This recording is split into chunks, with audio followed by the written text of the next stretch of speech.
નમસ્કાર દર્શક મિત્રો, હું ભૂમિ ભટ્ટ. અંકલેશ્વરથી માંડીને અનેક વિસ્તારો ભરૂચ જિલ્લામાં વરસી રહેલા સતત વરસાદની કારણે અનેક વિસ્તારોમાં પાણી ભરાયેલા છે.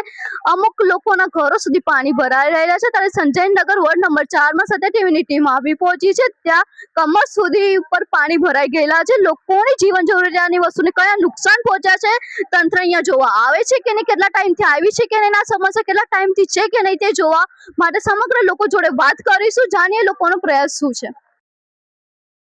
શું નામ છે તમારું? મારું નામ સોહેલ દીવાન છે. હું વોર્ડ નંબર 4 નો રહેવાસી છું, સંજયનગર વિસ્તારમાં. હવે આજે બનાવ એવી રીતના બન્યું છે કે જે તે ટાઈમે અહીંયા સંજયનગરમાં પાણી ભરાયું હતું. તો જીતેલા સભ્ય બધાના લોક લાડીલા વિશાલભાઈ ચૌહાણ અને ધર્મેશભાઈ, એ લોકો ઠાલ લઈને અહીંયાથી એવી રીતના નીકળ્યા છે કે અહીંયાથી ગલ્લા લારી ને લોકોના ઘરમાં પાણી ભરાઈ ગયા છે. હવે અત્યારે તમે મીડિયા તમે બતાવજો કે અહીંયા આ મસ્જિદ છે, મસ્જિદના નીચે અહીંયા મલી સાહેબ રહી છે. એમના ઘરમાં તમે એક ફેરી જોઈ લો કે કેટલું પાણી એ લોકો ગાડી લઈને નીકળ્યા ને કર્યું છે. આ ગલ્લો પછાડી છે, ત્યાં અગારી ગલ્લો છે, એટલા બધું અહીંયા નુકસાન થયું છે. હવે એનો જવાબદાર કોણ રહેશે? અગાઉના સમયમાં અમારા અહીંયાના સભ્ય જે છે એમના પતિએ રોડ ખોદાઈ કાઢ્યું હતું, ત્યારે આખી ભાજપની લોબી અહીંયા આવી ગઈ હતી. હવે આજે ભાજપની લોબી ક્યાં ગઈ છે? ભાજપની લોબી ખાલી બધાનું નુકસાન થાય એ જોવા માટે નથી આવી રહેલી, બસ બધાને આંગળી કરવા માટે જ આવે છે ભાજપની લોબી. એક મિનિટ, હું આવીશ ફરીથી તમારી પાસે. આ સમસ્યા કેટલો ટાઈમ થઈ અહીંયા છે? આજે 4-5 વર્ષથી છે. અરે 5-6 વર્ષ થઈ ગયા, પણ આ ગાડીઓ વાળા તો સમજવું જોવે. ઇન્સાન અહીં ઊભું નહીં રહી શકતું, એટલા જોરથી ફાસ્ટમાં ગાડી લાવ્યા તો બધા ગલ્લા બુંદા વળી ગયા, ઘરોમાં પાણી ઘુસાડી દીધું, બધા નાના નાના છોકરાઓ બધાના. એટલા સારું અમે ભાજપના સભ્યોને લાવ્યા, કમસે કમ લોકોને આવી હાલત કરવાની. ઇલેક્શન પછી અહીંયા કોઈ જોવા આવ્યું છે ખરી ઉમેદવાર? આ રોડ ખોદાયો ને રોડ બરાબર કરતા તંતારે બધા જ આવ્યા. હા, તે પછી એનો શું થાય છે? કેટલી ગટરો ઉભરાય છે, સવારના 5 વાગ્યાની ગટરો ઉભરાય, તાનની ગંધ આવે છે. છોકરાઓ અમારા નાના નાના સ્કૂલોમાં જવા વાળા છોકરાઓની રજા છે. ઉમેદવાર જીત્યા પછી કોઈ વખત જોવા આવ્યા છે? કોઈ નહીં આવ્યા, કોઈ નહીં આવ્યા, કોઈ નહીં આવ્યું, કોઈ નહીં આવ્યું. એક જ મિનિટ, તમે ગટરનું શું કહી રહ્યા હતા? રોશનભાઈ છું, નગરપાલિકા વાળા છે ને કોઈ ગટર સાફ કરવા નથી આવતા. આપણે ગલીમાં છે ને એટલું ગંદકી ફેલાય છે, છોકરા બીમાર પડે છે ને કોઈ ભાજપ વાળું બી જોવા નથી આવતું. ખાલી વોટ લેવા આવે, બધા વોટ લેવા આવે, પછી કોઈ નહીં કહેતું. આ મારો એટલો પ્રશ્ન છે. આ સંજયનગર એ વિસ્તાર છે જ્યાં ઇલેક્શન વખતે સરકારના તંત્રના અહીંયા ચપ્પલ ઘસાય છે. આ સમસ્યા ટાઈમ પર આ લોકોના તંત્રને અહીંયા જોવા આવવાનું હોય છે, એ ટાઈમ પર ચાડી ચામડીને જાણે કોઈ જાતનું અસર નથી થતો. અહીંયા બીજા રહીશોને પૂછવાનો પ્રયત્ન કરીશું. આટલું બધું પાણી ભરાઈ જાય છે, તમે નગરપાલિકાના સભ્ય છો, શું કહેશો? મેં આ વખતે અહીંયા સભ્ય ચૂંટાઈને એટલા માટે જ આવીશ કે આજે પાણીની સમસ્યા વર્ષોથી છે, તો એ સમસ્યાનું નિરાકરણ થાય. અમે નગરપાલિકામાં કેટલી વાર રજૂઆત કરી, પણ એ લોકો એવું જ કીધું હતું કે અમે દિવાલ તોડી નાખીશું, હજુ પણ તોડતા નથી ને પાણીની કન્ડિશન એને જ છે. હજી ગોળ નિંદ્રામાં છે એમ લાગી રહ્યું? હા, ગોળ નિંદ્રામાં છે લાગે છે, અને વહેલી તકે આનું નિરાકરણ લાવે, જેથી અને આજે 10 વાગ્યા જેવા અહીંયાથી ભાજપના સભ્ય વિશાલભાઈ ચૌહાણ ને એમની સાથે અંદર કોણ હોય આપણને નહીં ખબર, પણ એ લોકો એટલી ધર્મેશભાઈ ચૌહાણ, તો એ લોકો પાણી જોવા આવ્યા હતા, પણ એ લોકો એટલી સ્પીડમાં ગાડી લઈને ગયા કે બધાના ઘરમાં પાણી ભરાઈ ગયું છે, લોકોની ગાડીઓ ઊંધી વળી ગઈ, લોકોના ગલ્લા ઊંધા વળી ગયા. તે બધા નુકસાનનું ભરપાઈ કોણ કરશે? આજ ધર્મેશભાઈની એ જ વાત કરી રહેલા છે કે જે ઇલેક્શનના ટાઈમ પર જ્યારે સત્ય ટીવીની ટીમ અહીંયા રિપોર્ટિંગ કરવા આવેલી, ત્યાં એટલા મોટા વાદાઓ કરી રહેલા કે અમે આ ટાઈમમાં 2 મહિનામાં કે આ મહિનામાં કામ કરી લઈશું, પણ જે ખાલી વાદા ખાલી કાગળ પર ને એમનું ખાલી નામમાં જ રહી ગયેલું છે. કામ કશું બતાવી રહ્યું નથી, નહીં જોવા આવેલા છે. અહીંયા બીજા રહીશોને પૂછવાનો પ્રયત્ન કરીશું. શું નામ છે? નથી કેમ મનીષ નામ છે મારું. કેટલા વર્ષોથી આગળ છે ને આ પાણીની સુવિધાનું કોઈ સોલ્યુશન છે જ નથી. બરાબર, લોકોના ઘરમાં પાણી ભરાય છે, લોકોનું કેટલું નુકસાન થાય છે એ કોઈ જોવા આવતા નથી. ને વોટ માંગવા આવે ત્યારે બધા જ કે અમને આપજો, અમને આપજો. મેમ, આ બધા જ જુઓ તો અમે કેવી રીતના પોઝિશનમાં ખરાબ છે. અમે અત્યારે નહીં ખાવાની પોઝિશન કે કરતા કઈ નહીં. બોલો, હવે તમે સોલ્યુશન તમે લોકો કાઢો. બોલો, તમે કઈ કહી શકો છો? અચ્છા, અહીંના બીજા રહીશોને પૂછવાનો પ્રયત્ન કરીશું. નગરપાલિકા સભ્ય રફીકભાઈ ઝઘડેવાળાનો છોકરો છું. કોંગ્રેસમાંથી 2 સભ્ય વોર્ડ નંબર 4માં ચૂંટાયા અને ભાજપમાંથી 2 સભ્ય ચૂંટાયા. આજે સંજયનગરની પરિસ્થિતિ એવી હતી પાણીની કે જેની કોઈ વાત નહીં. લાખો રૂપિયા જ્યારે માનનીય અહેમદ પટેલ સાહેબ જીવિત હતા ત્યારે ઓએનજીસીના ચેરમેનને ફોન કરી અને સંજયનગર માટે લાખો રૂપિયાની ગ્રાન્ટ પાસ કરાવી હતી, મોટા નાણાં નાખવાની. એ નાણાં એ લોકોએ જેવા અહીંયાથી ભાજપના 2 સભ્ય ચૂંટાઈને આવ્યા અને આવતાની સાથે જ નગરપાલિકા પ્રમુખ બન્યા. ભાજપના સભ્ય વોર્ડ નંબર 4માંથી નગરપાલિકા પ્રમુખ બન્યા અને એ લોકોએ તરત જ ગ્રાન્ટ ફેરવી દીધી અને એક નાનકડી અહીં પાણીની કાસ બનાવી દીધી. જ્યારે પાણીની કાસ ખરેખર તો ત્યાં પેટ્રોલ પંપની બાજુમાંથી બનાવવાની હતી. નાણાં નાખીને ડાયરેક્ટ અંદર પેલા નાણાંની અંદર સામે જે સોસાયટી છે એમાં ભેગું કરી દેતે તો આ પાણીની સમસ્યા જ ના આવતી. સંજયનગરની અંદર વર્ષોથી અમે રજૂઆત કરીએ. આજે અમારા અલ્પાબેન પરમાર છે એ અહીં સભ્ય ચૂંટાઈને આવ્યા, બરાબર. એ આવ્યા અને અહીંયા નગરપાલિકાના જ્યારે નગરપાલિકા કાચ સાફ કરવા માટે એમણે રજૂઆત કરી તો કાચ સાફ કરવા માટે જેસીબી આવ્યો. અલ્પાબેને જોયું કે એક ઉંમરલાયક એક માતાશ્રી પડી ગયા ખાડામાં પગ પડતા, તો એમણે તરત જ ધર્મેશભાઈને નગરપાલિકાના જે એ છે કામદાર વિભાગના ધર્મેશભાઈ એમને રજૂઆત કરી કે ભાઈ આ જરા રોડ અમને સાફ કરાવી દો. તો એમણે કીધું કઈ વાંધો નહીં બેન, અમે કરાવી દઈએ. એ બેન નોકરી કરે છે. અહીંયાથી ગયા એટલે એમના હસબન્ડને સોંપીને ગયા ભાઈ આ વ્યવસ્થિત તમે કામ કરાવી દેજો. નગરપાલિકાની ભાજપની તમામ લોબી અહીંયા આવી ગઈ અને એની ઉપર એફઆઈઆર કરાવી. નગરપાલિકાનું જેસીબી, નગરપાલિકાનું અધિકારી અને એને એમ કે ભાઈ સરકારી રોડને તમે નુકસાન પહોંચાડ્યું. જ્યારે સિમેન્ટનું રોડ છે એને જ નુકસાન પહોંચાડ્યું નથી. તમે જે ઉપર ડામર બેસાડ્યું હતું જેની અંદર ભ્રષ્ટાચાર કરીને જેની અંદર તમે લાખો રૂપિયા કમાઈ ગયા, વરસાદી પાણીમાં જે નુકસાન થાય એના પછી જે ડામર રોડ બને છે એમાં મારે એટલું જ કેવું છે, જે સભ્ય જે નગરપાલિકા અહીંયા આવ્યા હતા, મેં નગરપાલિકા પ્રમુખને બી ફોન કર્યો, ચેરમેનને બી ફોન કર્યો, સીઓને બી ફોન કર્યો.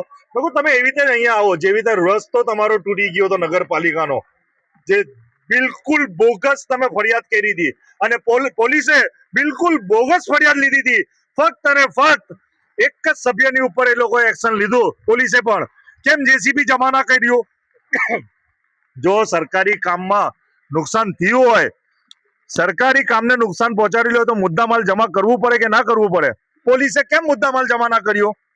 સીસીટીવી ની અંદર આવ્યો કે નગરપાલિકાનું જેસીબી છે, કેમ જેસીબી જમા ના કર્યું? કેમ નગરપાલિકાના એન્જિનિયરને જમા ના કર્યો, ફરિયાદમાં લીધો ના? આ ફક્ત અને ફક્ત એક ફુગાવો ઉભો કરવામાં આવે છે કે કોંગ્રેસના સભ્યના પતિએ સરકારી રોડ તોડી લાગ્યો. આજે તમે અહીંયા આવો ને, આજે આવો તો તમને ખબર પડે કે પરિસ્થિતિ શું છે અહીંયાની સંજયનગરની. થાર ગાડી લઈને આવ્યા, થાર ગાડી, પૈસાનું પાવર બતાવો તમે. તમને અહીંયાથી 350 મત આપ્યા છે અને કોંગ્રેસને 70 મત આપ્યા છે, તો પણ કોંગ્રેસના સભ્ય આજે પાણીમાં છે. તમે આવો ને થાર ગાડી લઈને કેમ આવો? લોકોને નુકસાન પહોંચાડો છો. એક વસ્તુ થાય છે, તંત્ર બદલાય છે, સભ્યો બદલાય છે, નામ પ્લેટો બદલાય છે, પણ નથી બદલાતો તે સંજયનગરના લોકોની પરિસ્થિતિ. સંજયનગરના અનેક વિસ્તારોમાં આગળ જતાની વાત કરીએ ને તો ઘર સુધી પાણી ભરાયેલું છે. પાણી એટલું વધી ગયેલું છે, કમર ઉપર પાણી ભરાઈ ગયેલું છે. અહીંયા એક કાકા છે, એમને પૂછવાનો પ્રયત્ન કરીશું. શું નામ છે? અલ્તાફ અશરફ શેખ બોલું છું. કેટલા ટાઈમથી અહીંયા પાણી ભરવાની સમસ્યા છે? આ બહુ ટાઈમ થી છે, કમથી કમ 5-6 વર્ષથી છે. અહીંયા કોઈ જોવા આવે છે ખરી? કોઈ નથી જોવા આવતું. ઉલટી પહેલા તકલીફ ની હતી ને હમણાં વધારે તકલીફ વધી ગયેલી છે. તમારા ઘરોમાં પાણી ભરાઈ ગયું છે, કેટલું નુકસાન થયું છે? પાણી છે, ઘરમાં બી આવીને જોઈ લો, ઘરમાં આવીને જોઈ લો પાણી કેટલું પાણી છે. કેટલા ટાઈમથી આવું નુકસાન થાય છે? કેટલા ટાઈમ સુધી ઘરમાં પાણી ભરાય છે? મારા ઘરમાં કમથી કમ 10-15 વર્ષથી નુકસાન થાય છે. તંત્રને રજૂઆત કરી છે? ફ્રીજ બગડી ગયું, ટીવી બગડી ગઈ. તંત્ર જોવા નથી આવતા કોઈ દિવસ? કોઈ જોવા નથી આવતા, આવીને ખાલી જોઈને વાત કરીને ચાલ્યા જાય છે બસ. ત્યાંના લોકોના ઘરમાં પાણી ભરાઈ ગયેલા છે. પાણી ભરાતા સાથે સાથે ઘરમાં કેટલું નુકસાન થયું છે એ પૂછવાનો પ્રયત્ન કરીશું. શું નામ છે? અમારું નામ બિલકિસ. ને અમારા ગલ્લા બી આખા ખેંચાઈ ગયા ને બીજું કે 20 મહિનાથી ગટરો ઉભરાય છે તો કોઈ અમે કહેવા દે કોઈ બનાવવા નથી આવતો. આ લાઈટો રાતે બંધ થઈ જાય થાંભલાની, 2 દિવસ તક લાઈટો નથી ચાલુ થતી. તા હું હેરાનગતિ છે અમોને. તમે રજૂઆત કરી ખરી નગરપાલિકામાં? નગરપાલિકામાં બી અમારા મુનાફભાઈ છે, અમારી સહીઓ લઈને ગયેલા કે આ ગટરના લીધા, તો બી કોઈ નથી આવ્યું. ના ગલ્લો જો કેટલા આગે ખેંચી ગયા, અમારા પાણીના ડ્રમ અમારા ઘરોમાં પાણી આવી ગયું, એટલા રફમાં ગાડી નીકળી, થાર ગાડી લઈને નીકળ્યા એટલા ફાંસમાં. એટલે પછી અહીંથી ગયા પણ કઈ પૂછ્યું પાણી ભરાયા છે તમારું સમાધાન કરીશું? કશું જ નહીં, કોઈ કશું જ નથી પૂછવા આવતું. એમ કે એમના કે એ બધા હેરાનગતિ થતા, એટલે કોઈ જ પૂછવા નથી આવતું. ને ઓટના ટાઈમ પર અમને આપજો ફલા, પણ કોઈ જ પૂછવા નથી આવ્યું અમને. ઇલેક્શન પછી કોઈ ઉમેદવાર જોવા આવ્યું છે ખરી? કોઈ નહીં. એના ગટરનું અમે કહેવાય તો નથી કરવા આવતા. રાતે થાંભલાની લાઈટો બંધ થઈ જાય, ચાલુ થાય ને પછી 9 વાગે બંધ થઈ જાય તો આખી રાતે લાઈટ નથી આવતી. અને આ તો જો અમારા ગલ્લા કઈ ઠેઠ જઈને ફેંકેલા છે, આખા 3 ગલ્લા બધા ઊંધા વારી દીધેલા છે. અહીંયા કોને આવું કરેલું છે? આ થામ ગાડી કોણ જાણે કોણ લઈને નીકળ્યો. અમે ઘરમાં હતા, એકદમ છાલા કે પાણી ઠેઠ ઘરમાં આવ્યું તારે મને ખબર પડી.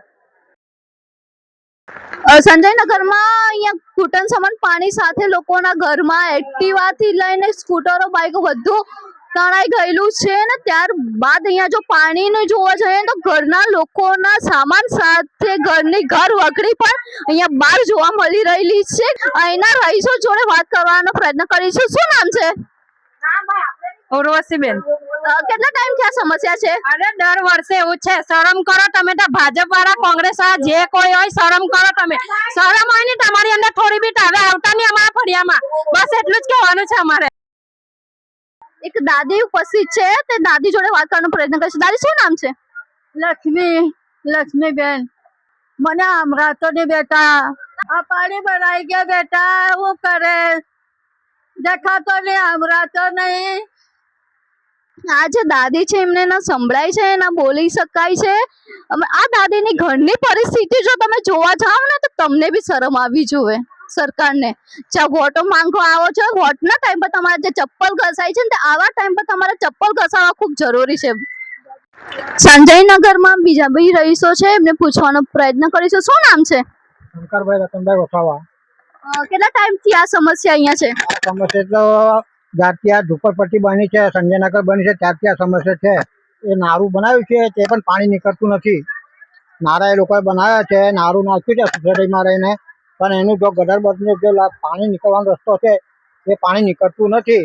આ 1 જ કલાક વરસાદ પડે છે, 1 કલાકની અંદર અંગાડી આખા ઘરોમાં પાણી થઈ જાય છે. અને પાણી ઉતરતા 7 થી 8 કલાક વરસાદ બંધ થઈ જાય છે તો 7 થી 8 કલાક પાણી ઉતરતા થાય છે. ને ખાવાનું જમવાનું કે કંઈ મળે કે કંઈ કશું વસ્તુ નથી. તમે જોઈ શકો આ ઘરમાં પાણી આવે તે રીતના જમવાનું બનાવે ને શું કરે માણસ. આ સમસ્યા છે અમને. અહીં ગાડી કોઈ જોવા રાજી નથી, કોઈ કાર્યકર્તા આવે છે ખાલી વોટ માંગવા આવે છે, વોટ લઈને જતા રહે છે. એના પછી તું કોણ ને મેં કોણ, એના પછી કોઈ જોવા રાજી નથી. વરસાદના ટાઈમ પર ખાવાને લઈને કઈ મીન્સ કે કઈ વધારે સમસ્યા તમને પડતી હોય એવું લાગી રહ્યું છે? બધી સમસ્યા પડે છે અમને. સંડાસ બાથરૂમ છે, બધું છે, પેશાબ પાણી છે.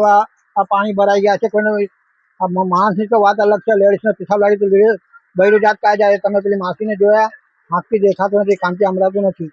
એ અમને પેશાબ પાણી લાગ્યું તો કઈ જાય. આ પાણીના તો 12 માસના સમસ્યા છે. કોઈ જિંદગીમાં સુધારો થયો નથી ને થવાનો નથી. તમે રજૂઆત કરી ખરી નગરપાલિકામાં? રજૂઆત કરીને થાય કા ને બધું કરીને થાય કા. કોઈ સાંભળતું થઈ જશે. નારું બનાવ્યું બતાવવા પૂરતું નારું બનાવ્યું છે એ લોકોએ, પણ તે નાળામાંથી પાણી નીકળતું નથી. એ લોકોએ નારું બનાવ્યું છે અને રસ્તો હજી ખોલ્યો નથી. આ દિવાલ જે સામે સોસાયટી છે ત્યાં આગળ દિવાલ છે, ત્યાં આગળ રસ્તો ખોલવાનો છે તે બી નથી ખોલ્યો. આટલી બધી સમસ્યા દર્દનાયક હોય તો તંત્રને આટલા વર્ષો સુધી ખબર ન આવ્યું તો બની ન શકે. હવે તંત્રને રિક્વેસ્ટ છે કે તમે જે ઇલેક્શનના ટાઈમ પર જે ચપ્પલો ઘસતા હતા ને, હવે એ ચપ્પલો એક વખત અહીંયા ઘસીને આ લોકોની સ્થિતિ સાંભળો. હવે તંત્ર અહીંયા આ રિપોર્ટિંગ કર્યા બાદ તંત્ર અહીંયા જોવા આવે છે કે નહીં, કે ત્યાર પછી બી ઘોર નિંદ્રામાં રહે છે કે નહીં એ જોવું રહ્યું. કેમેરા પર્સન ઇમ્તિયાઝ પઠાણ સાથે હું ભૂમિ ભટ્ટ. નમસ્કાર.